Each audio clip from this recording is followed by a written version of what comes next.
دا زما یو ډېر ښه دوست چې زما خیال کې راغی، ډېر مې رایاد شو، خو هغه زما نه ډېر لرې و. خوب راله هم راته، خو زه له کټه پاڅېدمه، تاله مې لرې کړه، ما ور د المارۍ بېرته کړه، ټول کاغذونه مې راوسپړ، د نمبر مې کته چې یوه خړه لفافه راله په لاس ورغله. زړه مې یو درز وکړ، بې سوچه شوم، په ځان پوه نه شوم. زه بې اختیاره شوم، خوله مې ورله وسپړدله. هغه چې ما د خپله ځانه و په زور هېر کړی، هغه ښایست، هغه تصویر مې پکې بیا ولیده. دا د هغې مجبورې پېغلې لیونی تصویر و چې د زړه کور یې بې له ما نه په چا نه جوړېده. هغې زما سره په یو کوڅه کې ژوند کړی و، دواړه واړه یو ځای را لوی شو، خو یو ځای نه شولو. ساده باده وه، خو خوږه وه، د وفا چې نه وه. هغې به وې ما کې د وینې په ځای مینه ګرځي، زه هم وړوکې وم، هغې به وې ما کې د وینې په ځای مینه ګرځي، زه هم وړوکې وم، هغه به هم بهر ګرځېده. ټولو امزولو جنکو کې به اوسې ښکارېده. دې چې به کله جنکو سره چیندرو کوله، ملګرو ما به ترې ډبې د چیندرو وتښتوه. دا هم ښه ورانه وه چې مونږ به پاڼۍ کوله، دې به اکثر زمونږ د خپو نه بیلوري تښتول. ماشومه مینه ورسره یو شانتې پېغله شوله. زه هم زلمی شوم او زما محبت هم زلمی شو. هغه په سطر شو، د وخت پاڼه بدله شوله، خو کله کله به دیدن وشو، لیده به وشو. زمونږ د کور نه د هغوی د کور په غاړه لار وه.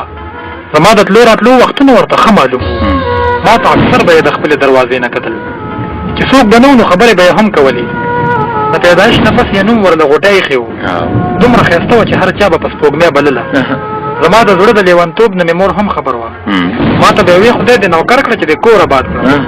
که زمونږ کور کې به زما د رشتې ذکر وشو، مور به مې وې زه به مې خپل زوی له سپوږمۍ راولم.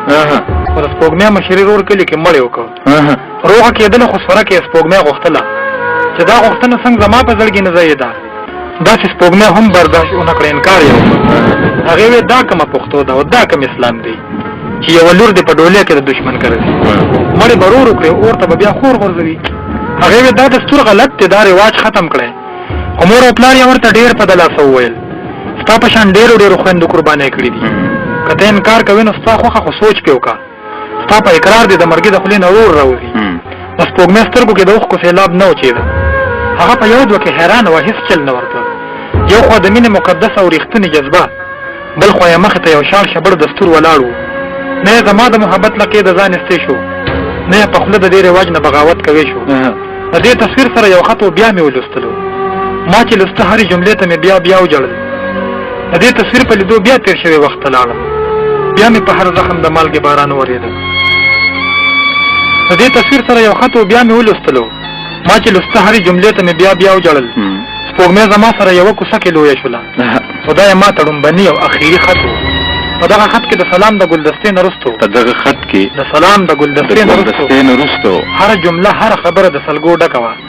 هغې ویل زما خو دا بیخي په خیال کې نه و، زما خو دا بیخي په خیال کې نه و چې وخت به ستا تصویر زما د زړه نه وشو کوي. هغې ویل زما خو دا د زندګۍ ارمان و چې زه به خپله ځواني ستا په قدمونو شیندم، خو د تقدیر او د حالاتو کیسه بل رنګې ده. زما د سترګو نه د مینې سپاره شو کوي. زما د کور خلک په ما هغه رواج قبلوي چې نه اسلام کې شته او نه زما ذهن مني. ضرور دشمن له مسوره کې خپل بابا کوي، دا به زما نه برداشت نه شي. ما نه زړه صبر کا، یو خو به بې له تا نه ژوند وي نو په دې به مرمه، یو خو به بې له تا نه ژوند وي نو په دې به مرمه، بل به په بدو کې واده شم نو خاورې به شم، چې د خپل خوږ لالا د لاسه په ژوندونې مرمه. د دې نه ښه ده چې ځان مړ کړم، خوشي وکړم. دا زما خط چې کله وګورې نو ویاسېده. زما د مرګ نه پس خپل غمونه مه زیاتوه. ما چې د اوښکې خط د سپوږمۍ ولوستلو، ما هم کاغذ او پین را واغسته، جواب مې لیکه، خو ما لا خط کې سلام هم پوره لیکلی نه و. په دې کې چغې شوه چې مړه شوه، سپوږمۍ ځان پانسي کړه. ډېر ښه دی.